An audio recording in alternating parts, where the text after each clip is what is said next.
बोली भक्तवत्सल भगवान की जय।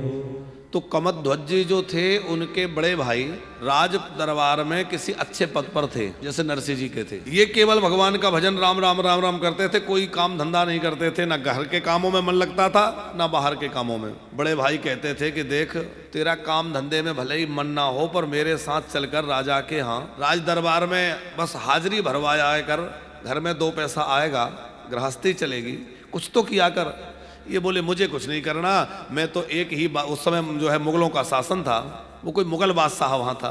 ये कहते थे कि मैं किसी की जी हाजिरी नहीं करूँगा, मेरे राम जी ही मेरे मालिक हैं, मैं तो उन्हीं का बस जो कुछ करना उन्हीं का करूँगा। तो इनके बड़े भाई ने जब एक बार गुस्से में कह दिया कि जब राम जी का ही भजन करना है तो वही तुझे खिलाएं, हम क्यों खिलाएं? अरे जब तू उनका ही भजन करना है और वही तेरे मालिक है तो हम तुझे क्यों खिलाएं? पड़ा पड़ा खाता रहता है, जा वहीं और कहीं जा और वहीं उनके नाम से खाना। तो इन्होंने कहा कि राम जी किसी को भूखा नहीं रखते। और एक बात आप भी याद रखना, दिन भर परिश्रम करने वाला भूखा रह सकता है, पर राम राम करने वाला भूखा नहीं रह सकता साहब, राम जी उसको निश्चित देते हैं।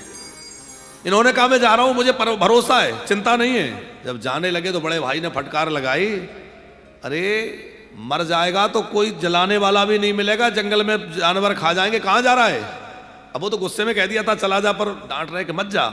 ये बोले कि नहीं अब नहीं रुकूंगा, अब बात मेरे राम जी की आ गई, तो जो राम जी के नाम पर जा रहा हूं, यदि मर भी गया तो वो ही मेरा ध्यान रखेंगे, अब उन्हीं की जिम्मेवारी है। चले गए, वन में जाकर भजन करने लगे, खूब भजन किया, बड़े लंबे समय तक इन्होंने भजन किया।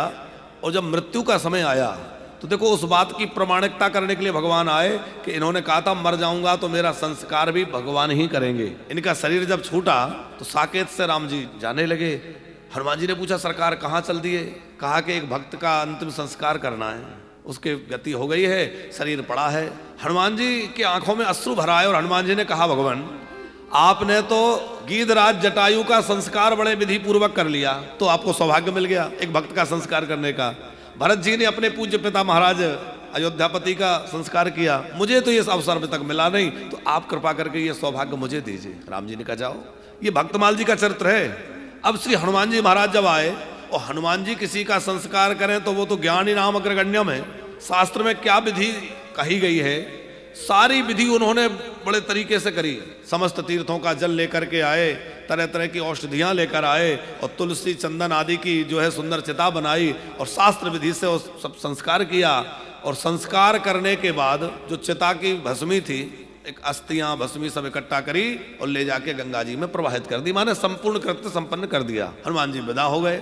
अब घटना इस प्रकार है कि उस जंगल में जहां वो भजन करते थे आसपास कुछ भूत प्रेत रहते थे। वो भूत प्रेत जो थे वो सब के सब इनके चिता की अग्नि जो जली उससे धुआं निकला, तो वो धुआं का स्पर्श होते ही जितने भूत प्रेत आसपास रहते थे वो उस धुएं के स्पर्श मात्र से मुक्त होकर के भगवत धाम चले गए। धुएं के स्पर्श से एक भूत उनमें से इधर उधर कहीं चला गया होगा, वो लौट कर आया, उसने देखा मेरी जाति बिरादरी के लोग कहाँ चले गए, कोई भी नहीं है। वो बड़ा दुखी हो गया, रोने लगा। एक कोई सिद्ध संत वहां से निकल रहे थे, उन्होंने उसको रोते देखा, वो सिद्ध महापुरुष थे। उन्होंने उससे पूछा कि क्या बात है, तुम क्यों रोते हो? वो जान गए उसकी वेदना को कि कोई भटकी हुई आत्मा है। उसने कहा कि मेरे साथ इतने लोग थे, पता नहीं कहाँ चले गए। तो उन्होंने नेत्र बंद करके सब जान लिया और वो संत ने कहा कि एक परम श्री राम भक्त कमध्वज जी का यहाँ संस्कार हुआ और उनके चिता का जो धुआं उड़ा उससे तुम्हारे बंधु बांधव जो भूत प्रेत थे वो सब मुक्त हो गए। अब वो हाय हाय करके रोने लगा कि मैं तो अभागा रह गया, अब मैं क्या करूं? तो वो स्थान तो होगा जहां उनका संस्कार हुआ था। बोले हाँ वो स्थान मैं तुम्हें दिखा सकता हूं। स्थान पर ले गए, वहां कुछ नहीं था, सारी भस्मी तो हनुमान जी ले गए थे और गाय के गोबर से लेप दिया था। वो भूत जो बच गया था उसने कहा मैं क्या करूं? संत ने कहा कि मैं कुछ प्रयास करता हूं। तो जहां चिता जलाई गई थी वहां से थोड़ी मिट्टी खोदी और वो मिट्टी खोद करके वो रज उस प्रेत पर डाल दी। उस रज के पड़ने मात्र से वह प्रेत सदगति को प्राप्त होकर विमान में बैठ के भगवान के धाम को चला गया।